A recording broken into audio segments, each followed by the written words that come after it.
Mga kababayan, kasama po sa 81 awards ng ating mahal na hepe sa taong ito ay ang 2024 Gawad America Diamond Award.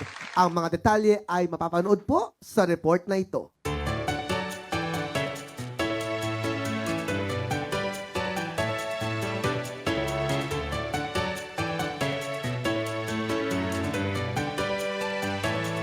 We can't contain our gladness. We want to express our happiness. Sa ikapitong pagkakataon ay kinilala ang ating hepe Dr. Persida V. Rueda Acosta DSD sa 2024 Gawad America Awards sa Hollywood, California, USA. Layunin ng naturang award-giving body na bigyan ng parangal ang mga personalidad hindi lamang sa kanilang kahusayan sa kanilang mga larangan, higit rito ay ang kanilang mahalagang ambag sa pag-unlad ng kanilang mga komunidad. Kaya hindi nakapagtataka na kabilang sa mga awardee nito ang ating POW Chief. Ipinagkaloob sa kanya ang 2024 Gawad America Diamond Award.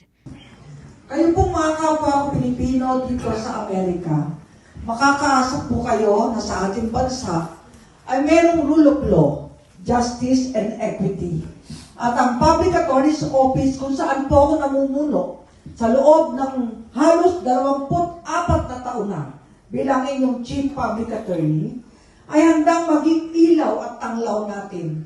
Isang diamanting kumikinang para ang lahat ay maging ligtas. At kung magkaroon ng problemang legal, ay may libreng abogado na dadamay at magiging tanglaw. Ang mga gawad parangal na tulad nito ay isa lamang sa mga kahayagan sa di matatawarang dedikasyon ng ating mga POW lawyers and staff sa ilalim ng pamumuno ni POW Chief Persida Acosta. Lalong dumadami po ang pagkilala, kaya lalo po namin pinagbubuti ang aming trabaho. Malaya, ligtas po kayong makapagbabalik bayan sa atin. Mabuhay ang sambayan. Mabuhay ang sambayan.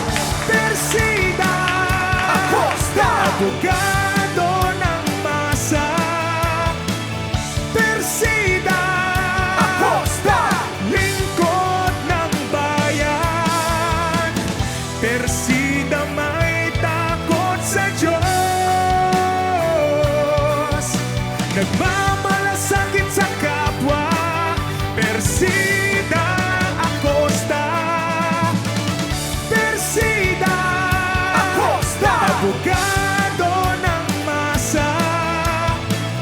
Persida Acosta, lingkod ng bayan. Persida may takot sa Diyos, nagmamalasakit sa kapwa. Persida Acosta, Persida Acosta, nagmamahal sa bayan. Persida Acosta.